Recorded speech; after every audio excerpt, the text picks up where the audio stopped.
ನಿಮ್ಮ ಮೇಲೆ ಸಾಕಷ್ಟು ಆಪಾದನೆಗಳಿರತಕ್ಕಂಥದ್ದು mister Rahul Gandhi. Where are you mister Rahul Gandhi? ಇತ್ತೀಚೆಗೆ ನೀವು ಲೋಕಸಭಾ ಚುನಾವಣೆ ನಡೆಯೋದಕ್ಕೆ ಮುಂಚೆ ಅಮೆರಿಕಾಗೆ ಹೋಗಿದ್ರಲ್ಲ, ಅಲ್ಲೆಲ್ಲ ನೀವು ಯಾರ್ಯಾರನ್ನ ಸಂಪರ್ಕ ಮಾಡಿದ್ದೀರಿ ಅಂತ ಹೇಳ್ತಕ್ಕಂಥದ್ದು ಇವತ್ತೇನಾದರೂ ಗುಟ್ಟಾಗುಳ್ದಿದೆಯಾ? ಎಲ್ಲರೂ ಅಮಾಯಕ ಪಪ್ಪು ಇವ್ರಿಗೇನು ಮಾತಾಡೋದಕ್ಕೆ ಬರಲ್ಲ ಅಂತ ತಿಳ್ಕೊಂಡಿದ್ರೆ ನಾಳೆ ದಿನ ಈ ವ್ಯಕ್ತಿ ದೇಶವನ್ನು ಹೊಡೆಯುವಂಥ ಕೆಲಸವನ್ನು ಮತ್ತು ಈ ದೇಶದಲ್ಲಿ ಅರಾಜಕತೆಯನ್ನು ಸೃಷ್ಟಿ ಮಾಡುವಂಥ ಕೆಲಸಗಳನ್ನು ಮಾಡ್ತಾನೆ.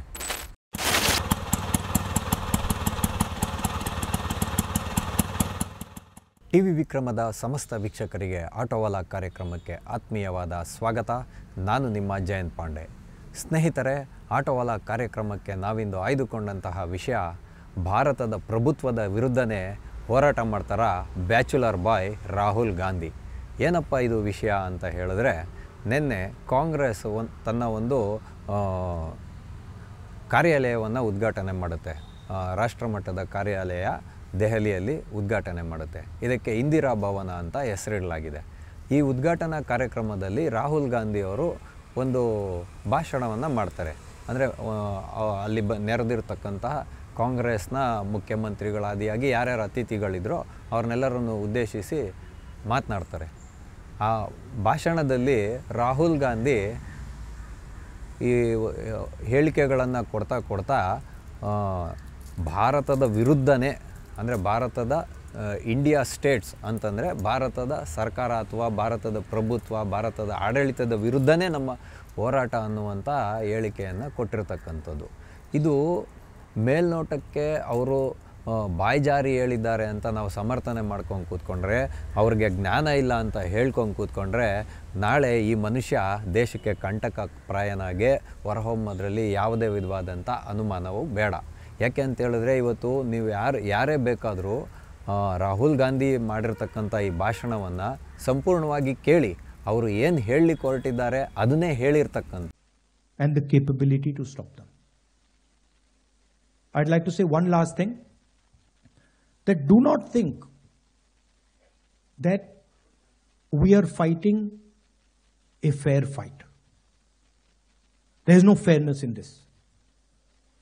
If you believe that we are fighting a political organization called the BJP, that we are fighting a political organization called the RSS, you have not understood what is going on. The BJP and the RSS have captured every single institution of our country. We are now fighting the BJP, the RSS and the Indian state itself. ಯಾಕೆಂದರೆ ಇದಕ್ಕೆಲ್ಲ ಸಾಕಷ್ಟು ಮಾಹಿತಿಗಳು ಇವತ್ತೇನು ಗುಟ್ಟಾಗಿ ಉಳಿದಿಲ್ಲ. ಇವರು ದೇಶ ವಿರೋಧಿ ಸಂಘಟನೆಗಳ ಜೊತೆಯಲ್ಲಿ ಸಂಪರ್ಕವನ್ನು ಹೊಂದಿದ್ದಾರೆ, ಅವರ ಅಣತಿಯ ಮೇರೆಗೆ ಕೆಲಸಗಳನ್ನು ಮಾಡ್ತಾ ಇದ್ದಾರೆ ಅಂತ ಹೇಳುವಂಥ ವಿಷಯಗಳೆಲ್ಲ ಇವಾಗ ಮುನ್ನೆಲೆಗೆ ಬಂದಿದೆ. ಅದಕ್ಕೆ ಸಾಕಷ್ಟು ವಿರೋಧ ಪಕ್ಷಗಳು ಇರಬಹುದು, ಕೆಲವರು ಪತ್ರಕರ್ತರು ಇರ್ಬೋದು, ಅದಕ್ಕೆಲ್ಲ ಸಾಕಷ್ಟು ಮಾಹಿತಿಗಳನ್ನು ಸಾಮಾಜಿಕ ಜಾಲತಾಣದಲ್ಲಿರ್ಬೋದು, ಮಾಧ್ಯಮಗಳಲ್ಲಿರ್ಬೋದು, ಎಲ್ಲ ಕಡೆಗೆ ಹೊರಗಡೆ ಇಟ್ಟಿದ್ದಾರೆ. ಅಂದರೆ ಇವತ್ತು ರಾಷ್ಟ್ರ ವಿರೋಧಿ ಚಟುವಟಿಕೆಗಳನ್ನು ನಡೆಸ್ತಕ್ಕಂತಹ ಪ್ರಭುತ್ವಗಳನ್ನು, ಅಂದರೆ ಸರ್ಕಾರಗಳನ್ನು ಪತನ ಮಾಡ್ತಕ್ಕಂಥ ರಿಜಿಮ್ ಚೇಂಜರ್ಸ್ಗಳ ಜೊತೆಯಲ್ಲಿ ರಾಹುಲ್ ಗಾಂಧಿ ಅವರ ಒಂದು ಸಂಪರ್ಕ ಇದೆ ಅಂತ ಹೇಳ್ತಕ್ಕಂಥದ್ದು ಜಾಹೀರಾಗಿರ್ತಕ್ಕಂಥದ್ದು. ಈ ಭಾಷಣದಲ್ಲಿ ರಾಹುಲ್ ಗಾಂಧಿ ಏನು ಹೇಳಿದ್ದಾರೆ ಅನ್ನೋದನ್ನು ಸ್ವಲ್ಪ ನೋಡೋಣ. ರಾಹುಲ್ ಗಾಂಧಿ ಅವರ ಪ್ರಕಾರ ಈ ದೇಶದಲ್ಲಿ ಎರಡು ವಿಧವಾದ ಹೋರಾಟ ಇದೆ. ಅದು ಒಂದನೇದು BJP ಮತ್ತು RSS ಮಾಡ್ತಾ ಇರತಕ್ಕಂತಹ ಒಂದು ಸಿದ್ಧಾಂತದ ಹೋರಾಟ, ಮತ್ತು ಕಾಂಗ್ರೆಸ್ನ ಒಂದು ಸಿದ್ಧಾಂತದ ಹೋರಾಟ. ಕಾಂಗ್ರೆಸ್ನ ಸಿದ್ಧಾಂತದ ಪ್ರಕಾರ ಯಾರು ಮೇಲಲ್ಲ, ಯಾರು ಕೀಳಲ್ಲ, ಮತ್ತು ಯಾವ ಸಂಸ್ಕೃತಿಯೂ ಮೇಲಲ್ಲ ಕೀಳಲ್ಲ, ಯಾವ ಭಾಷೆಯೂ ಮೇಲಲ್ಲ ಕೀಳಲ್ಲ, ಸರ್ವರು ಸಮಾನರು ಅಂತ ಹೇಳುವಂಥ ಉದ್ದೇಶವನ್ನು ಅವರು ಹೊಂದಿದ್ದಾರೆ. ಅದರಲ್ಲಿ ಯಾವುದೇ ವಿಧವಾದಂಥ ನಮ್ಮದು ಅಭ್ಯಂತರ ಇಲ್ಲ, ಅದಕ್ಕೆ ಯಾರು ಟೀಕೆಯನ್ನು ಮಾಡೋಕ್ಕೆ ಹೋಗಲ್ಲ. ಇನ್ನು BJPಯ ವಿಷಯಕ್ಕೆ ಬರೋದಾದರೆ, BJPಯ ಬಗ್ಗೆ ಏನು ಬೇಕಾದರೂ ಮಾತಾಡ್ಕೊಳ್ಳಿ, ಅದೊಂದು ರಾಜಕೀಯ ಪಕ್ಷ, ಅದ್ರ ವಿರುದ್ಧನೂ ಯಾರು ಏನು ಮಾತನಾಡ್ಲಿಕ್ಕೆ ಹೋಗಲ್ಲ. ಆದರೆ RSSನ ಬಗ್ಗೆ ಮಾತಾಡುವಾಗ ಸ್ವಲ್ಪ ಕಿಂಚಿತ್ ಯೋಚನೆಯನ್ನು ಮಾಡಬೇಕಾಗಿತ್ತು. ಅದ್ರ ಬಗ್ಗೆ ನಾನು ನಿಮಗೆ ಮುಂದೆ ಹೇಳ್ತೀನಿ. ಈ ವಿಷಯವನ್ನು ಮುನ್ನೆಲೆಗೆ ತರ್ತಾರೆ. ಅಂದರೆ ಈ ದೇಶದಲ್ಲಿ ಎರಡು ಸಿದ್ಧಾಂತಗಳ ನಡುವೆ ಪ್ರಬಲವಾಗಿ ಹೋರಾಟ ಇರತಕ್ಕಂಥದ್ದು ಅಂತ ಹೇಳುವಂಥ ಉದ್ದೇಶವನ್ನು ಮುಂದಿಟ್ಟಿದ್ದಾರೆ. ಮತ್ತು ಕಾಂಗ್ರೆಸ್ನ ಭವನಕ್ಕೆ ಸಂಬಂಧಪಟ್ಟಂತೆ ಅವ್ರು ಹೇಳಿದ್ದೇನು, ಸಹಸ್ರಾರು ಕಾರ್ಯಕರ್ತರ ಒಂದು ತ್ಯಾಗ ಬಲಿದಾನಗಳಿಂದ ಕಾಂಗ್ರೆಸ್ ಇವತ್ತು ಈ ಮಟ್ಟಕ್ಕೆ ಬೆಳೆದು ನಿಂತಿರ್ತಕ್ಕಂಥದ್ದು. ಅಂಡಮಾನ್ ನಿಕೋಬಾರಿಂದ ಹಿಡಿದು ಭಾರತದ ಎಲ್ಲ ರಾಜ್ಯಗಳಲ್ಲೂ ಸೇರಿ ಜಮ್ಮು ಕಾಶ್ಮೀರದಿಂದ ಹಿಡಿದು ಎಲ್ಲ ಕಡೆಗೂ ಕಾಂಗ್ರೆಸ್ನ ಸಿದ್ಧಾಂತವನ್ನು ಅನುಸರಿಸುವಂಥ ಸಹಸ್ರಾರು ಕಾರ್ಯಕರ್ತರಿದ್ದಾರೆ. ಇದು ಕೇವಲ ಕಾಂಗ್ರೆಸ್ ಪಾರ್ಟಿ ನಿರ್ಮಾಣ ಮಾಡಿದಂಥ ಭವನ ಅಲ್ಲ, ಇದು ಕಾಂಗ್ರೆಸ್ ಪಕ್ಷದ ಭವನ ಅಲ್ಲ, ಇದು ಒಂದು ದೇಶದ ಮಣ್ಣಿನಿಂದ ನಿರ್ಮಾಣವಾಗಿರುವಂಥ ಒಂದು ಪ್ರತೀಕ ಅಂತ ಹೇಳುವಂಥ ರೀತಿಯಲ್ಲಿ ಇಂದಿರಾ ಭವನವನ್ನು ಅವರು ಹೇಳ್ತಾ ಇರ್ತಕ್ಕಂಥದ್ದು. ಹೌದಪ್ಪ, ನಾವು ಒಂದು ಪ್ರಶ್ನೆಯನ್ನು ರಾಹುಲ್ ಗಾಂಧಿ ಮುಂದೆ ಇಡ್ತಾ ಇದ್ದೀವಿ. ರಾಹುಲ್ ಗಾಂಧಿ ಅವರೇ, ನೀವು ಇವತ್ತು ಎಲ್ಲ ಕಾರ್ಯಕರ್ತರು ಸೇರಿದ್ರೆ ಕಾಂಗ್ರೆಸ್ ಅಂತ ಇರಲ್ಲ, ಹಂಗಾರೆ ಇಂದಿರಾ ಭವನ ಅಂತ ಯಾಕೆ ಹೆಸರಿಟ್ಟಿದ್ದೀರಿ? ಯಾವುದಾದ್ರೂ ಒಬ್ಬ ಸಾಮಾನ್ಯ ಕಾರ್ಯಕರ್ತನ ಹೆಸರು ಇಡ್ಬೋದಾಗಿತ್ತಲ್ಲ. ಬೇಡ ಹೋಗಲಿ, ಲಾಲ್ ಬಹದ್ದೂರ್ ಶಾಸ್ತ್ರಿ ಅವರು ಕಾಂಗ್ರೆಸ್ ಪಕ್ಷದಿಂದನೇ ಪ್ರಧಾನಮಂತ್ರಿ ಆಗಿದ್ದರು, ಅವ್ರ ಹೆಸರನ್ನೇ ಇಡ್ಬೋದಾಗಿತ್ತಲ್ಲ. ಇಲ್ಲ ವಲ್ಲಭಭಾಯಿ ಪಟೇಲ್ ಅವರ ಹೆಸರನ್ನೇ ಇಡ್ಬೋದಾಗಿತ್ತಲ್ಲ ನಿಮ್ಮ ಲೆಕ್ಕಾಚಾರಕ್ಕೆ ಕೇಳಿದ್ರೆ. ಇಲ್ಲ ಬೇಡ, ಮೊನ್ನೆ ವಿಧಿವಶರಾದ್ರಲ್ಲ, ದೈವಾಧೀನರಾದ್ರಲ್ಲ ಮನಮೋಹನ್ ಸಿಂಗ್ ಅವ್ರ ಹೆಸರನ್ನೇ ಇಡ್ಬೋದಾಗಿತ್ತಲ್ಲ, ಪ್ರಣಬ್ ಮುಖರ್ಜಿ ಅವ್ರ ಹೆಸರು ಇಡ್ಬೋದಾಗಿತ್ತಂತ.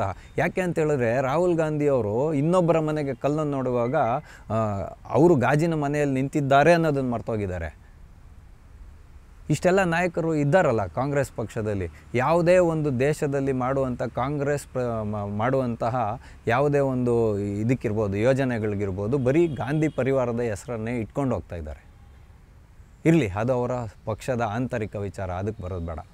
ಅದಾದಮೇಲೆ ಅವ್ರೇನು ಕೋಟ್ ಮಾಡ್ತಾರೆ ಅಂತ ಹೇಳಿದ್ರೆ, ಮೊನ್ನೆ ಪ್ರತಿಷ್ಠಾ ದ್ವಾದಶಿ ಅಂದರೆ ರಾಮ ಜನ್ಮಭೂಮಿಯಲ್ಲಿ ರಾಮನನ್ನು ಪ್ರತಿಷ್ಠಾಪನೆ ಮಾಡಿದಾಗ ಮೋಹನ್ ಭಾಗವತರು ಒಂದು ಹೇಳಿಕೆಯನ್ನು ಕೊಡ್ತಾರೆ. ಮೊನ್ನೆ ಪ್ರತಿಷ್ಠಾ ದ್ವಾದಶಿ ಏನಾಯಿತು ಅಂದರೆ ರಾಮಲಲ್ಲನ ಒಂದು ಪ್ರತಿಷ್ಠಾಪನೆ ಆದಾಗ ನಿಜವಾಗ್ಲೂ ಭಾರತಕ್ಕೆ ಸ್ವಾತಂತ್ರ್ಯ ಬರಲಿಲ್ಲ. ಅಂದರೆ 1947ನೇ ಇಸ್ವಿಯಲ್ಲಿ ಭಾರತಕ್ಕೆ ಸ್ವಾತಂತ್ರ್ಯ ಬರಲಿಲ್ಲ. ಯಾವಾಗ ರಾಮನ ಪ್ರತಿಷ್ಠಾಪನೆ ಆಯಿತೋ ಆವಾಗ ನಿಜವಾಗ್ಲೂ ಭಾರತಕ್ಕೆ ಸ್ವತಂತ್ರ ಬಂದಿದೆ ಅಂತ ಹೇಳ್ತಾರೆ ಮೋಹನ್ ಭಾಗವತರು.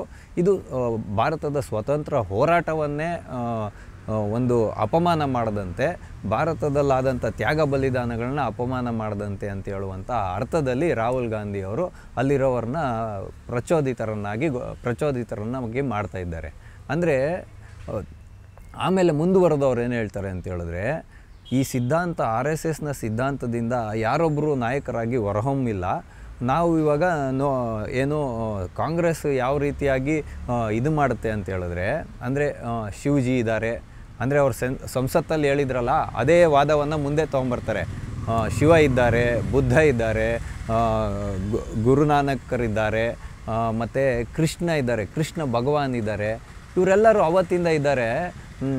ಕಾಂಗ್ರೆಸ್ ಇವರೆಲ್ಲರ ವಿಚಾರಧಾರೆಯನ್ನು ಸಮಾನವಾಗಿ ತೊಗೊಂಡೋಗುತ್ತೆ ಅನ್ನುವಂಥ ಅರ್ಥದಲ್ಲಿ ಹೇಳಿರೋದು. ಆದರೆ ಇಲ್ಲಿ ರಾಮನ್ ಬಿಟ್ಬಿಟ್ರಲ್ರಿ ರಾಹುಲ್ ಗಾಂಧಿ ಅವರೇ. ರಾಮ ಈ ದೇಶದ ಅಸ್ಮಿತೆ ಕಣ್ರಿ. ರಾಮ ಇಲ್ಲದೆ ಭಾರತವನ್ನು ಕಲ್ಪಿಸ್ಕೊಳ್ಳಿಕ್ಕೆ ಸಾಧ್ಯ ಆಗುತ್ತಾ? ನೀವು ರಾಮನ್ನ ಯಾಕೆ ಬಿಟ್ರಿ ಅಂತ ಹೇಳಿದ್ರೆ, ಇವಾಗ RSS ಇರ್ಬೋದು, BJP ಇರ್ಬೋದು, ರಾಮನನ್ನು ಅಯೋಧ್ಯೆಯಲ್ಲಿ ಪ್ರತಿಷ್ಠಾಪನೆ ಮಾಡಿದ್ದಕ್ಕೋಸ್ಕರ ನೀವು ರಾಮನ್ ಬಿಟ್ಟಿದ್ದು. ಇದು ಮೇಲ್ನೋಟಕ್ಕೆ ಗೊತ್ತಾಗುತ್ತೆ ನಿಮ್ಮದೇ ಒಂದು ಭಾಷಣದಲ್ಲಿ.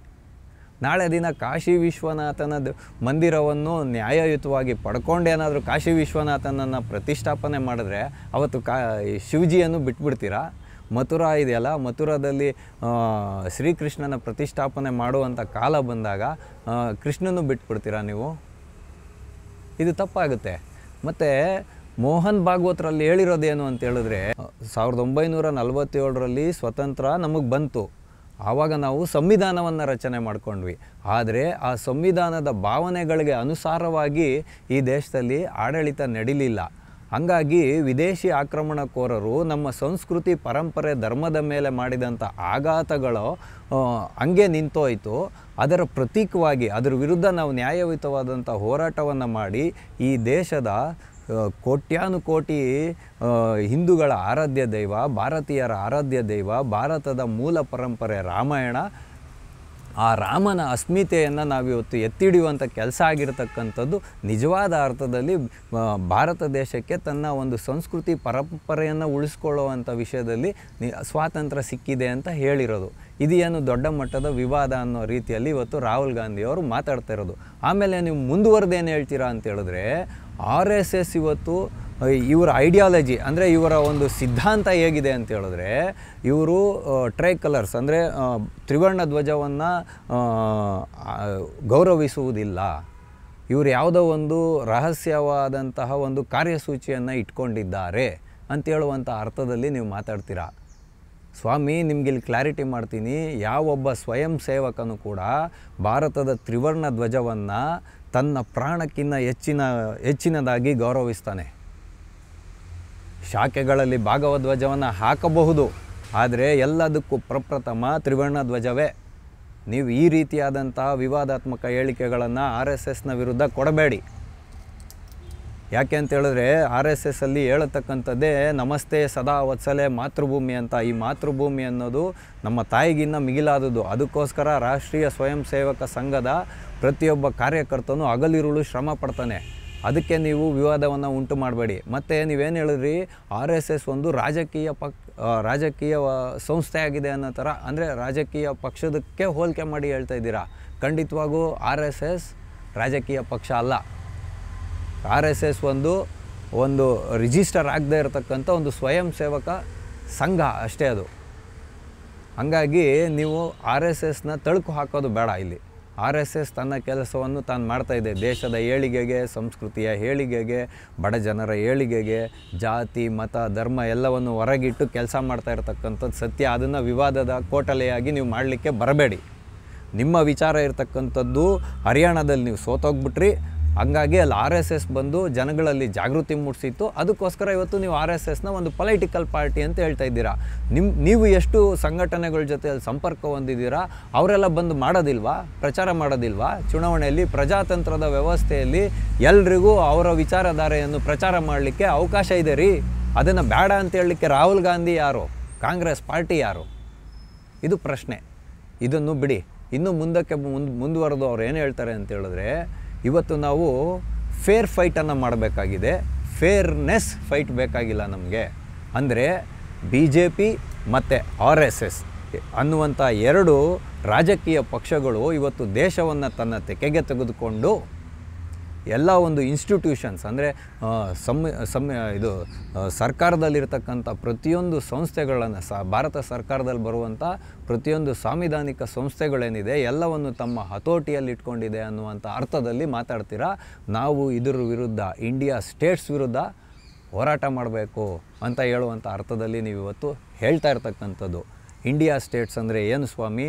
ಭಾರತದ ಪ್ರಭುತ್ವ ಅಥವಾ ಭಾರತ ಅಂತ ಬರುತ್ತೆ. ನೀವು ಒಬ್ಬ ಅಧಿಕೃತವಾದಂಥ ವಿರೋಧ ಪಕ್ಷದ ನಾಯಕರಾಗಿದ್ದು ನೀವು ಭಾರತದ ವಿರುದ್ಧನೇ ಹೋರಾಟ ಮಾಡ್ತೀರಾ?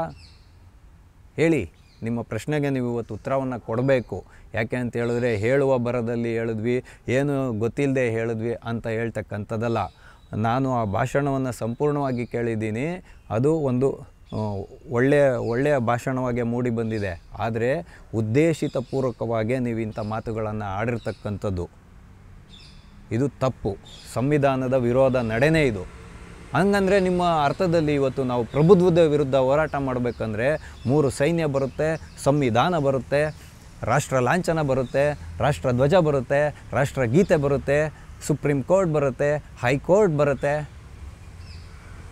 ಕೆಳಮಟ್ಟದ ನ್ಯಾಯಾಲಯಗಳು ಬರುತ್ತೆ, ಸುಪ್ರೀಂ ಕೋರ್ಟ್ನ CJಗಳು ಬರ್ತಾರೆ, ಮತ್ತು ನ್ಯಾಯಮೂರ್ತಿಗಳು ಬರ್ತಾರೆ ಸುಪ್ರೀಂ ಕೋರ್ಟ್ನವರು, ಮತ್ತು ಹೈಕೋರ್ಟ್ನ ನ್ಯಾಯಾಧೀಶರು ಬರ್ತಾರೆ, ಮತ್ತು ಸೇನೆಯ ಮುಖ್ಯಸ್ಥರು ಬರ್ತಾರೆ, ಸೇನೆ ಬರುತ್ತೆ, ಪೊಲೀಸ್ ವ್ಯವಸ್ಥೆ ಬರುತ್ತೆ, ವಿಧಾನಸಭೆಗಳು ಬರುತ್ತೆ, ವಿಧಾನ ಪರಿಷತ್ಗಳು ಬರುತ್ತೆ, ಗ್ರಾಮ ಪಂಚಾಯಿತಿ ವ್ಯವಸ್ಥೆ ಬರುತ್ತೆ, ಪ್ರಧಾನಮಂತ್ರಿಗಳು ಬರ್ತಾರೆ, ರಾಷ್ಟ್ರಪತಿಗಳು ಬರ್ತಾರೆ, ಗವರ್ನರ್ಗಳು ಬರ್ತಾರೆ.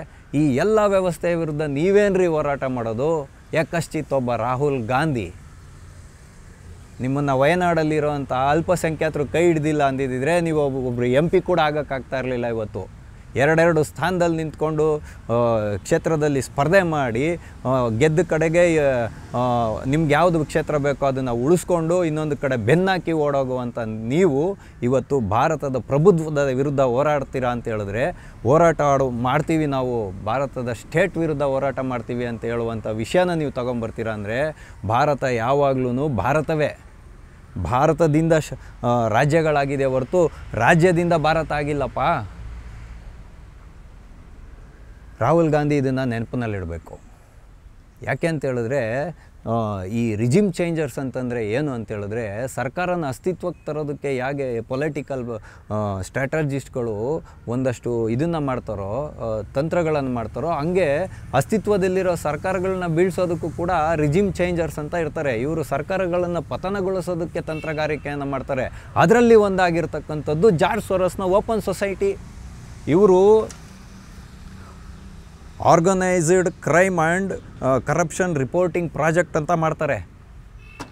ಈ CIA ಮತ್ತು NRCದು ಹೋರಾಟ ಮಾಡಿರಲ್ಲ ಶಾಹೀನ್ ಬಾಗಲ್ಲಿ, ಅದರಲ್ಲೆಲ್ಲ ಇವ್ರ ಕೈವಾಡ ಇದೆ.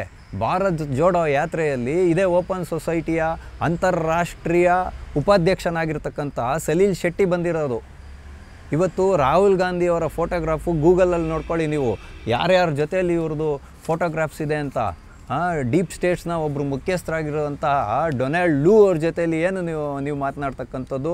ಅಮೇರಿಕಾಗೆ ಹೋದಾಗ ಎಲಾನ್ ಉಮರ್ ಅಂತ ಹೇಳುವಂಥ ಒಬ್ಬ ರಾಷ್ಟ್ರ ವಿರೋಧಿಯ ಜೊತೆಯಲ್ಲಿ ನಿಮ್ಮದು ಏನು ಕೆಲಸ, ಮತ್ತು ಚೈನೀಸ್ನ ಅಧಿಕಾರಿಗಳ ಜೊತೆಯಲ್ಲಿ ನೀವು ಅಗ್ರಿಮೆಂಟ್ ಮಾಡಿ ರಾಜೀವ್ ಗಾಂಧಿ ಫೌಂಡೇಶನ್ಗೆ ದುಡ್ಡು ತೊಗೊಂಡಿದ್ದೀರಿ ಅಂತ ಹೇಳುವಂಥ ಆಪಾದನೆಗಳೆಲ್ಲ ನಿಮ್ಮ ಮೇಲಿರ್ತಕ್ಕಂಥದ್ದು. ನೀವಿವತ್ತು ಯಾವುದೇ ಒಂದು ಸಾಂವಿಧಾನಿಕ ಸಂಸ್ಥೆಗಳಿದಾವಲ್ಲ ಅದ್ರ ವಿರುದ್ಧ ನೀವು ಯಾಕೆ ಮಾತಾಡ್ತಾ ಇದ್ದೀರಾ ಅಂತ ಹೇಳಿದ್ರೆ ನಿಮ್ಮ ಮೇಲೆ ಸಾಕಷ್ಟು ಆಪಾದನೆಗಳಿರ್ತಕ್ಕಂಥದ್ದು mister Rahul Gandhi. Where are you mister Rahul Gandhi? ನಿಮ್ಮ ಮೇಲೆ ಇವತ್ತು ಇರ್ತಕ್ಕಂಥದ್ದು ಯಂಗ್ ಇಂಡಿಯಾದು ಒಂದು ಕರಪ್ಷನ್ ಇದೆಯಲ್ಲ ನಿಮ್ಮ ಮೇಲೆ, ಅದ್ರ ಮೇಲೆ ನೀವು ಬೇಲಲ್ಲಿ ಇರ್ತಕ್ಕಂಥದ್ದು ಇವತ್ತು ಆಚೆಗೆ. ಮತ್ತು ಅದಾದಮೇಲೆ ಹಲವಾರು ವಿಧವಾದಂಥ ಮಾನನಷ್ಟ ಮೊಕದ್ದಮೆಗಳು ನಿಮ್ಮ ಮೇಲೆ ಇರ್ತಕ್ಕಂಥದ್ದು. ಇತ್ತೀಚೆಗೆ ನೀವು ಲೋಕಸಭಾ ಚುನಾವಣೆ ನಡೆಯೋದಕ್ಕೆ ಮುಂಚೆ ಅಮೇರಿಕಾಗೆ ಹೋಗಿದ್ರಲ್ಲ, ಅಲ್ಲೆಲ್ಲ ನೀವು ಯಾರ್ಯಾರನ್ನು ಸಂಪರ್ಕ ಮಾಡಿದ್ದೀರಿ ಅಂತ ಹೇಳ್ತಕ್ಕಂಥದ್ದು ಇವತ್ತೇನಾದರೂ ಗುಟ್ಟಾಗುಳ್ದಿದೆಯಾ? ಎಲ್ಲರೂ ಅಮಾಯಕ ಪಪ್ಪು ಇವ್ರಿಗೇನು ಮಾತಾಡೋದಕ್ಕೆ ಬರಲ್ಲ ಅಂತ ತಿಳ್ಕೊಂಡಿದ್ರೆ ನಾಳೆ ದಿನ ಈ ವ್ಯಕ್ತಿ ದೇಶವನ್ನು ಹೊಡೆಯುವಂಥ ಕೆಲಸವನ್ನು ಮತ್ತು ಈ ದೇಶದಲ್ಲಿ ಅರಾಜಕತೆಯನ್ನು ಸೃಷ್ಟಿ ಮಾಡುವಂಥ ಕೆಲಸಗಳನ್ನು ಮಾಡ್ತಾನೆ. ಅಷ್ಟೇ ಅಲ್ಲದೆ ಮೊನ್ನೆ ಸಂಸತ್ ಭವನದಲ್ಲಿ ಅಂಬೇಡ್ಕರ್ ಅವರ ವಿಚಾರವನ್ನು ಇಟ್ಕೊಂಡು ಯಾವುದೇ ವಿಧವಾದಂಥ ಅಪಮಾನವನ್ನು ಮಾಡಿಲ್ಲ ಅಂತ ಹೇಳಿದ್ರು. ನಡೀತಾ ಇದ್ದಂಥ ಪ್ರತಿಭಟನೆಯಲ್ಲಿ ಸಾರಂಗಿ ಅಂತ ಹೇಳುವಂಥ ಮತ್ತು ಇನ್ನೊಬ್ಬರು ಸಂಸದರನ್ನು ಮತ್ತು ಒಬ್ಬರು ಮಹಿಳಾ ರಾಜ್ಯಸಭಾ ಸದಸ್ಯರನ್ನು ನೀವು ಇವತ್ತು ತಳ್ಳಿರ್ತಕ್ಕಂಥದ್ದು ಏನು ಇದಿಲ್ವಾ? ಅದು ಇವಾಗ ಸಂಸತ್ ಭವನದಲ್ಲಿರುವ ಕ್ರೈಮ್ ಪೊಲೀಸ್ ಸ್ಟೇಷನ್ಗೆ ವರ್ಗಾವಣೆ ಆಗಿಲ್ವಾ ಕೇಸು? ನೀವು ಯಾರನ್ನು ಒಪ್ಪಿಸ್ಲಿಕ್ಕೆ ಈ ಕೆಲಸವನ್ನು ಮಾಡ್ತಾ ಇದ್ದೀರಾ ಅಂತ ರಾಹುಲ್ ಗಾಂಧಿ ಅವರು ಸ್ಪಷ್ಟವಾಗಿ ಉತ್ತರವನ್ನು ಹೇಳಲೇಬೇಕು. ಈ ದೇಶದ ಜನರು ಉತ್ಸುಕರಾಗಿ ಕಾಯ್ತಾ ಇದ್ದಾರೆ. ಹೀಗೆ ಮುಂದುವರೆದು ರಾಹುಲ್ ಗಾಂಧಿಯವರು ಇನ್ನೊಂದು ವಿಷಯವನ್ನು ಅಲ್ಲಿ ನೆರೆದಿರ್ತಕ್ಕಂಥ ಗಣ್ಯರ ಮುಂದೆ ಹೇಳ್ತಾರೆ. ಏನಂತ ಹೇಳ್ತಾರೆ ಅಂತ ಹೇಳಿದ್ರೆ, ಇವತ್ತು ನಮ್ಮ ದೇಶದಲ್ಲಿರ್ತಂಥ ಅಂದರೆ ಅವರೇ ಹೇಳಿದಾರಲ್ಲ, ದೇ ಕ್ಯಾಪ್ಚರ್ಡ್ ಎವ್ರಿ ಇನ್ಸ್ಟಿಟ್ಯೂಟ್ಸ್ ಅಂತ. ಅಂದರೆ ದೇಶದ ಸಾಂವಿಧಾನಿಕ ಸಂಸ್ಥೆಗಳು ಯಾವ ರೀತಿಯಾಗಿ ದುರ್ವಿನಿಯೋಗ ಆಗ್ತಾ ಇದೆ ಅಂತ ಹೇಳಿದ್ರೆ ಮಹಾರಾಷ್ಟ್ರದ ಚುನಾವಣೆಯ ವಿಷಯವನ್ನು ಹೇಳ್ಕೊಂಬರ್ತಾರೆ. ಅಲ್ಲಿ ಆ ಚುನಾವಣೆಯಲ್ಲಿ ಏನಾಗಿದೆ ಅಂತ ಹೇಳಿದ್ರೆ ಏಕಾಏಕಿಯಾಗಿ 1 ಕೋಟಿಗೂ ಮಿಗಿಲಾದಂಥ ಮತದಾರರ ಸಂಖ್ಯೆ ಹೆಚ್ಚಾಗಿದೆ ಮಹಾರಾಷ್ಟ್ರದಲ್ಲಿ. ಯಾರು ಯಾರಿಗೆ ಮತಗಳನ್ನು ಹಾಕಿದ್ರು ಅನ್ನುವಂಥ ಯಾವುದೇ ಒಂದು ಡೇಟಾವನ್ನು ಚುನಾವಣಾ ಆಯೋಗ ನಮಗೆ ಕೊಡ್ತಾ ಇಲ್ಲ. EVMಗಳ ಬಗ್ಗೆ ಮಾತಾಡ್ತಾ ಇದ್ದಾರೆ ಇವರು ಇವತ್ತು. ಅಂದರೆ ರಾಹುಲ್ ಗಾಂಧಿಯವರ ಉದ್ದೇಶ ಏನು ಅಂತ ಹೇಳಿದ್ರೆ ಇವಾಗ ED ಎನ್ಕ್ವೈರಿ ಮಾಡುತ್ತೆ ಅಂತ ಇಟ್ಕೊಳ್ಳಿ ಇವ್ರ ಮೇಲೆ. EDನ ಕೇಂದ್ರ ಸರ್ಕಾರ ದುರ್ಬಳಕೆ ಮಾಡ್ಕೊಂಡಿದೆ ಅಂತ ಅರ್ಥ. CBI ರೈಡ್ ಮಾಡುತ್ತೆ ಅಂತ ಇಟ್ಕೊಳ್ಳಿ, CBIನ ದುರ್ಬಳಕೆ ಮಾಡಿದೆ ಅಂತ ಅರ್ಥ. ಯಾವುದಾದ್ರೂ ನ್ಯಾಯಾಲಯ ಇವ್ರ ವಿರುದ್ಧವಾಗಿ ಏನಾದರೂ ತೀರ್ಪನ್ನು ಕೊಡ್ತು ಅಂತಂದರೆ ನ್ಯಾಯಾಲಯನ ಕೇಂದ್ರ ಸರ್ಕಾರ ದುರ್ಬಳಕೆ ಮಾಡ್ಕೊಂಡಿದೆ ಅಂತ ಅರ್ಥ. ಯಾವುದಾದ್ರೂ ರಾಜ್ಯ ಸರ್ಕಾರಗಳು ಬಿದೋಗ್ಬಿಟ್ರೆ, ರಾಷ್ಟ್ರಪತಿ ಆಡಳಿತವನ್ನು ಏರ್ಬಿಟ್ರೆ ಚುನಾವಣೆ ಅವಾಗೂ ಕೇಂದ್ರ ಸರ್ಕಾರದ BJPಯ ಕೈವಾಡ ಇದೆ ಅನ್ನೋದು ಇವ್ರ ಅರ್ಥ. ಯಾವುದೇ ಒಂದು ತೆರಿಗೆಯಲ್ಲಿ ಏನಾದರೂ ಅಲ್ಪ ಸ್ವಲ್ಪ ಅನುಪಾತಗಳು ಏರಿಕೆ ಆಗೋದಾಗಲಿ ಕಮ್ಮಿ ಆಗೋದ್ರೆ ಅದರಲ್ಲೂ ಕೂಡ ಕೇಂದ್ರ ಸರ್ಕಾರದ BJPಯ ಕೈವಾಡ ಇದೆ ಅನ್ನೋದು ಇವರ ಅರ್ಥ. ಅಂದರೆ ಮತ್ತಿವಾಗ ಚುನಾವಣೆಯಲ್ಲಿ ಇವರು ಸೋತೋಗ್ಬಿಟ್ರೆ ಚುನಾವಣಾ ಆಯೋಗವೇ ಇವ್ರನ್ನ ಸೋಲೋ ಥರ ಮಾಡಿದೆ. EVMಗಳು ಸರಿಯಾಗಿ ಕೆಲಸ ಮಾಡ್ತಾಯಿಲ್ಲ, EVMಗಳು ಹ್ಯಾಕ್ ಆಗಿದ್ದಾವೆ ಅಂತ ಹೇಳುವಂಥ ಅರ್ಥದಲ್ಲಿ ಹೇಳ್ತಾರೆ.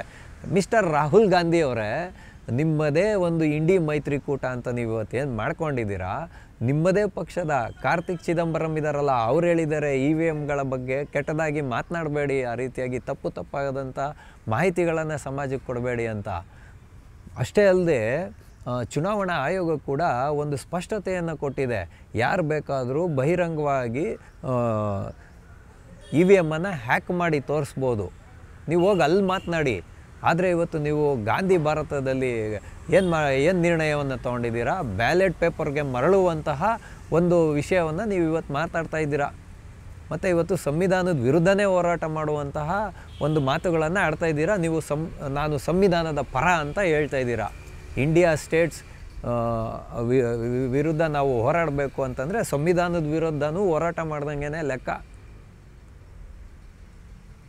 ಹಂಗಾಗಿ ರಾಹುಲ್ ಗಾಂಧಿ ಅವ್ರಿಗೆ ಚುನಾವಣಾ ಆಯೋಗ ಡೇಟಾವನ್ನು ಕೊಡಬೇಕಂತೆ. ಅದ್ರ ಮೂಲಕ ರಾಹುಲ್ ಗಾಂಧಿ ಅವರು ಪರಿಶೀಲನೆಯನ್ನು ಮಾಡ್ತಾರಂತೆ. ಅಂದರೆ ಯಾರ್ಯಾರು ಯಾವ್ಯಾವ ಪಕ್ಷಕ್ಕೆ ಮತವನ್ನು ಹಾಕಿದ್ದಾರೆ ಅಂತೇಳುವಂಥ ಡೇಟಾವನ್ನು ಇವ್ರಿಗೆ ಕೊಡಬೇಕಂತೆ. ಇದು ಯಾವ ರೀತಿ ನ್ಯಾಯ ರೀ? ಇದನ್ನು ಯಾರಾದರೂ ಒಪ್ಪಲಿಕ್ಕೆ ಸಾಧ್ಯ ಆಗುತ್ತಾ? ಚುನಾವಣೆ ಅಂತ ಹೇಳಿದ್ರೇ ಗೌಪ್ಯತೆ. ಆ ಗೌಪ್ಯತೆಯನ್ನು ಸಂವಿಧಾನಕ ನಿಯಮಗಳ ಅಡಿಯಲ್ಲಿ ಚುನಾವಣಾ ಆಯೋಗ ಇಂಥ ದೊಡ್ಡ ಪ್ರಜಾಪ್ರಭುತ್ವ ವ್ಯವಸ್ಥೆಯ ಅಡಿಯಲ್ಲಿ ಅಚ್ಚುಕಟ್ಟಾಗಿ ನಿಭಾಯಿಸ್ತಕ್ಕಂಥದ್ದು, ಅಚ್ಚುಕಟ್ಟಾಗಿ ಚುನಾವಣೆಗಳನ್ನು ಮಾಡಿ ಮುಗಿಸಿ ಒಂದು ಸರ್ಕಾರವನ್ನು ಅಸ್ತಿತ್ವಕ್ಕೆ ತರುವಂಥ ಒಂದು ಗೌರವಯುತವಾದ ಕೆಲಸವನ್ನು ಮಾಡುವಂತಹ ಚುನಾವಣಾ ಆಯೋಗದ ವಿರುದ್ಧ ಬೆಟ್ಟು ತೋರಿ ಈ ವ್ಯಕ್ತಿ ಮಾತಾಡ್ತಾರೆ ಅಂದರೆ ಇವರನ್ನು ವಿರೋಧ ಪಕ್ಷದ ನಾಯಕರು ಅಂತ ಹೆಂಗೆ ಹೇಳೋದು? ಇಲ್ಲಿ ನಾವೆಲ್ಲರೂ ಸೂಕ್ಷ್ಮವಾಗಿ ನೋಡಬೇಕಾಗಿರುವಂಥ ಒಂದು ವಿಷಯ ಇದೆ. ಇವ್ರಿಗೇನಾಗ್ತಾ ಇದೆ ಅಂತ ಹೇಳಿದ್ರೆ ವಿರೋಧಿಸಲಿಕ್ಕೆ ಯಾವುದು ವಿಷಯಗಳು ಸಿಗ್ತಾ ಇಲ್ಲ. ಇವರು ಯಾಕೆ ಸೋಲ್ತಾ ಇದ್ದಾರೆ ಅಂತ ಹೇಳೋದಕ್ಕೆ ಒಂದು ಆತ್ಮವಿಮರ್ಶನೆ ಮಾಡ್ಕೊಳ್ಳುವಂಥ ಒಂದು ಗುಣ ಇವರಲ್ಲಿ ಇಲ್ಲ. ಹಂಗಾಗಿ ಇವರು ಇವತ್ತು ಸೋಲಿಗೆ ಮಾನದಂಡಗಳೇನು ಅಂತ ಕಂಡುಕೊಳ್ಬೇಕು. ಯಾವುದೋ ಉಚಿತ ಭಾಗ್ಯಗಳನ್ನು ಕೊಟ್ಟು ಇನ್ನೊಬ್ಬರ ವಿರುದ್ಧ ಅಪಪ್ರಚಾರ ಮಾಡಿ ಗೆಲ್ತಕ್ಕಂಥದ್ದಲ್ಲ. ದೇಶದ ಭದ್ರತೆಗೆ ಓಲೈಕೆ ಮಾಡಿ ಆಮಿಷದ ರಾಜಕಾರಣ ಮಾಡಿ ತೋಳ್ಬಲದ ಮೇಲೆ ರಾಜಕಾರಣ ಮಾಡಿ ಗೆಲ್ತಕ್ಕಂಥದ್ದಲ್ಲ. ನಿಜವಾಗ್ಲೂ ಜನಾನುರಾಗಿಗಳಾಗಿ ಕೆಲಸವನ್ನು ಮಾಡಿ ಗೆಲ್ಲಬೇಕು ಅಂತ ಇರ್ತಕ್ಕಂಥದ್ದು. ಈಗ ಕಾಂಗ್ರೆಸ್ಸನ್ನು ಹೊರತುಪಡಿಸಿನೂ ಕೂಡ ಹೇಳ್ಬೋದು. ಯಾವುದೋ ಒಬ್ಬ ರಾಜಕಾರಣಿಗಳ ಮನಸ್ಥಿತಿ ಹೆಂಗಿದೆ ಅಂದರೆ CBI ಅಥವಾ ED ರೈಡ್ ಮಾಡಿಬಿಡ್ತೀವಿ ಇವ್ರ ಮೇಲೆ ಅಂತ ಹೇಳಿದ್ರೆ ಕೇಂದ್ರ ಸರ್ಕಾರದ ಕೈವಾಡ ಇದೆ ಅಂತ. ಹಂಗಂದ್ರೆ ಇವ್ರು ಮಾಡಿದ ತಪ್ಪು. ಇದು ರಾಜಕಾರಣಿಗಳ ಮನಸ್ಥಿತಿ ಇರ್ತಕ್ಕಂಥದ್ದು. ಅದರಲ್ಲಿ ರಾಹುಲ್ ಗಾಂಧಿನೂ ಒಬ್ಬರು. ಈ ಎಲ್ಲ ವಿಷಯಗಳು ಇವತ್ತು ಮುನ್ನೆಲೆಗೆ ಬಂದಿರತಕ್ಕಂಥದ್ದು. ಹಂಗಾಗಿ ಇವರು ಒಂದು ಬೃಹತ್ ವೇದಿಕೆ ಅದು. ಇವಾಗ ಕಾಂಗ್ರೆಸ್ ಅಂದರೆ ಒಂದು ರಾಷ್ಟ್ರೀಯ ಪಕ್ಷ. ಅಲ್ಲಿ ನಿಂತ್ಕೊಂಡು ಭಾರತದ ಚುನಾವಣಾ ಆಯೋಗದ ವಿರುದ್ಧ ಈ ರೀತಿ ಆಪಾದನೆ ಮಾಡ್ತಾರೆ ಅಂತ ಹೇಳಿದ್ರೆ, ನಮ್ಮಂಥ ಸಾಮಾನ್ಯ ಮನುಷ್ಯರು ಒಂದು DL ಇಲ್ಲ, ಒಂದು ಹೆಲ್ಮೆಟ್ ಇಲ್ಲ ಅಂತ ಹೇಳಿದ್ರೆ ತತ್ಕ್ಷಣದಲ್ಲಿ ದಂಡವನ್ನು ಹಾಕ್ತಾರೆ. ನೀವಿವತ್ತು ಆದರೆ ನಿಮ್ಗಳ ಮೇಲೆ ಯಾವುದೇ ವಿಧವಾದಂಥ ಕೇಸ್ಗಳಾಗೋದಿಲ್ಲ, ಯಾವುದೇ ವಿಧವಾದ ದೂರುಗಳು ದಾಖಲಾಗೋದಿಲ್ಲ. ಇವಾಗ ಸುಮೋಟೋ ಕೇಸ್ಗಳಾಗ್ತಾರಲ್ಲ ಸ್ವಯಂ ಪ್ರೇರಿತವಾಗಿ, ನ್ಯಾಯಾಲಯ ಇರ್ಬೋದು ಅಥವಾ ಪೊಲೀಸ್ ವ್ಯವಸ್ಥೆ ಇರ್ಬೋದು, ಅವು ಕೂಡ ನಿಮ್ಮ ಮೇಲೆ ಬೀಳೋದಿಲ್ಲ. ಹಾಗಾಗಿ ನೀವಿವತ್ತು ರಾಹುಲ್ ಗಾಂಧಿ ಅವರೇ ಸೋತಿದ್ದೇನೆ ಅನ್ನುವಂತಹ ಒಂದು ಮನಸ್ಥಿತಿಯಿಂದ ಹೊರಗಡೆ ಬನ್ನಿ. ನಿಜವಾಗ್ಲೂ ಒಂದು ಸ್ವಚ್ಛ ರಾಜಕಾರಣವನ್ನು ಮಾಡೋ ಕಡೆಗೆ ದಿಟ್ಟ ಹೆಜ್ಜೆಯನ್ನು ಇಡಿ. ಆವಾಗ ಎಲ್ಲರೂ ನಿಮ್ಮನ್ನು ಒಪ್ತಾರೆ. ಆದರೆ ಅದನ್ನು ಬಿಟ್ಬಿಟ್ಟು ನೀವು ಈ ರೀತಿಯಾಗಿ ಸೋಲಿನ ಒಂದು ಕಹಿ ನೆನಪುಗಳನ್ನು ಮರೆಯೋದಕ್ಕಾಗದೆ ಏನೇನೋ ಆಪಾದನೆಗಳನ್ನು ದೇಶದ ವಿರುದ್ಧ, ದೇಶದ ಸಂಸ್ಥೆಗಳ ವಿರುದ್ಧ ಮಾಡ್ತಾ ಹೋದರೆ ನಾವ್ಯಾರೂ ಉದ್ಧಾರ ಆಗೋಕ್ಕೆ ಆಗಲ್ಲ. ದೇಶ ಒಂದು ಅಭದ್ರತೆಯ ಕಡೆಗೆ ಹೋಗುತ್ತೆ ಅನ್ನೋಂಥ ಸಣ್ಣ ವಿಚಾರವೂ ಕೂಡ ನಿಮಗೆ ಹೊಳಿತಾ ಇಲ್ಲ ಅಂದರೆ ನಿಮ್ಮಂಥವ್ರಿಗೆ ನಾವು ಏನು ಹೇಳಬೇಕು? ಮಿಸ್ಟರ್ ರಾಹುಲ್ ಗಾಂಧಿ ಅವರೇ, ನೀವಿವತ್ತು ಹೇಳ್ತಾ ಇದ್ದೀರಾ ಸ್ವಾತಂತ್ರ್ಯದ ವಿರುದ್ಧ ಮಾತಾಡ್ತಾ ಇದ್ದಾರೆ ಎಲ್ಲರೂ ಮೋಹನ್ ಭಾಗವತರು ಅಂತ. ನೀವು ಆಡಿರ್ತಕ್ಕಂಥ ಮಾತುಗಳು ಬೇರೆ ಯಾವುದಾದ್ರೂ ಒಂದು ಡೆಮೋಕ್ರಸಿ ಇರುವಂಥ ಕಂಟ್ರಿಯಲ್ಲಿ ಮಾತನಾಡಿದ್ದಿದ್ರೆ ನಿಮ್ಮ ವಿರುದ್ಧ ಬಂಧನ ಆಗ್ತಾಯಿತ್ತು, ತತ್ಕೂಡಲೇ ಕೇಸ್ಗಳಾಗ್ತಾಯಿತ್ತು. ಆದರೆ ಇವತ್ತು ಇಂಡಿಯಾ ಸ್ಟೇಟ್ಸ್ ವಿರುದ್ಧ ನಾವು ಫೈಟ್ ಮಾಡಬೇಕಾಗಿರುವಂಥ ಅನಿವಾರ್ಯತೆ ಎದುರಾಗಿದೆ ಅಂತ ಹೇಳ್ತಾ ಇದ್ದೀರಲ್ಲ, ಈ ರೀತಿಯಾಗಿ ಮಾತನಾಡುವಂಥವರನ್ನು ವಿರೋಧ ಪಕ್ಷದ ನಾಯಕರು ಅನ್ಬೇಕಾ ಮತ್ತು ಏನನ್ನಬೇಕು ಅನ್ನೋಂಥ ವಿಷಯವನ್ನು ನಮ್ಮ ಸಮಸ್ತ ವೀಕ್ಷಕರ ಮುಂದೆ ಇಡ್ತಾ ರಾಹುಲ್ ಗಾಂಧಿ ಅವ್ರನ್ನ ಏನಂತ ಕರಿಬೇಕು ನಾವು? ಇವರೊಬ್ಬರು ವಿರೋಧ ಪಕ್ಷದ ನಾಯಕರ, ಒಬ್ಬರು ಜವಾಬ್ದಾರಿಯುತವಾದ ಭಾರತದ ನಾಗರಿಕರ? ಯಾಕೆ ಅಂತ ಹೇಳಿದ್ರೆ ನಿಮ್ದು ಇವತ್ತು ಪೌರತ್ವದ ಬಗ್ಗೆನೇ ಪ್ರಶ್ನೆಗಳು ಎದ್ದಿರತಕ್ಕಂಥದ್ದು. ಇಷ್ಟರಲ್ಲೇ ಹೊರಗಡೆ ಬರುತ್ತೆ, ಅಧಿಕೃತವಾಗಿ ಸುಪ್ರೀಂ ಕೋರ್ಟಿಂದನೇ ಹೊರಗಡೆ ಬರುತ್ತೆ. ಇಂಥ ಎಲ್ಲ ವಿಷಯಗಳಿರುವಾಗ ನೀವಿವತ್ತು ಭಾರತದ ಪ್ರಭುತ್ವದ ವಿರುದ್ಧ ನನ್ನ ಹೋರಾಟ ಅಂತ ಹೇಳುವಂಥ ಮಟ್ಟಿಗೆ ನೀವು ಮುಂದುವರಿತೀರಾ ಅಂತ ಹೇಳಿದ್ರೆ ನಿಮ್ಮ ಬಂಡತನಕ್ಕೆ ಏನು ಹೇಳಬೇಕು? ವೀಕ್ಷಕರೇ, ಈ ವ್ಯಕ್ತಿಯನ್ನು ವಿರೋಧ ಪಕ್ಷದ ನಾಯಕ ಅನ್ಬೇಕಾ ಅಥವಾ ಏನನ್ನಬೇಕು ಅನ್ನೋದಕ್ಕೆ ನೀವೇ ಒಂದು ಕಾಮೆಂಟ್ಸ್ಗಳನ್ನು ಮಾಡೋದರ ಮುಖಾಂತರ ಉತ್ತರವನ್ನು ಹೇಳಿ ಅಂತ ಹೇಳುವಂಥ ವಿಷಯದೊಂದಿಗೆ ನಾವಿಂದು ಆಟೋವಾಲ ಕಾರ್ಯಕ್ರಮವನ್ನು ಮುಗಿಸ್ತಾ ಇದ್ದೇವೆ. ಮುಂದೆ ಇಂತಹದ್ದೇ ಒಂದು ಕುತೂಹಲಕಾರಿಯಾದ ವಿಷಯದೊಂದಿಗೆ ನಾವೆಲ್ಲರೂ ಮತ್ತೆ ಭೇಟಿಯಾಗೋಣ. ಅಲ್ಲಿವರೆಗೂ ಟಿ ವಿ ವಿಕ್ರಮವನ್ನು ಸಬ್ಸ್ಕ್ರೈಬ್ ಮಾಡೋದರ ಮುಖಾಂತರ, ನಿಮ್ಮ ಸದ್ವಿಚಾರಗಳನ್ನು ಕಾಮೆಂಟ್ ಮಾಡುವುದರ ಮುಖಾಂತರ ಹಾಗೂ ಶೇರ್ ಮಾಡುವುದರ ಮುಖಾಂತರ ನಮ್ಮನ್ನು ಪ್ರೋತ್ಸಾಹಿಸಿ. ಟಿವಿ ವಿಕ್ರಮ, ದೇಶ ನಿಮ್ಮ ಕೈಯಲ್ಲಿ. ಈ ಕಾರ್ಯಕ್ರಮ ನಿಮಗೆ ಇಷ್ಟ ಆಗಿದ್ದಲ್ಲಿ ಲೈಕ್, ಶೇರ್ ಹಾಗೂ ಕಮೆಂಟ್ ಮಾಡಿ. ಟಿವಿ ವಿಕ್ರಮದ ಕಾರ್ಯಕ್ರಮಗಳನ್ನು ನಿರಂತರವಾಗಿ ವೀಕ್ಷಿಸಲು ಸಬ್ಸ್ಕ್ರೈಬ್ ಮಾಡಿ, ಬೆಲ್ ಐಕನ್ ಒತ್ತಿ.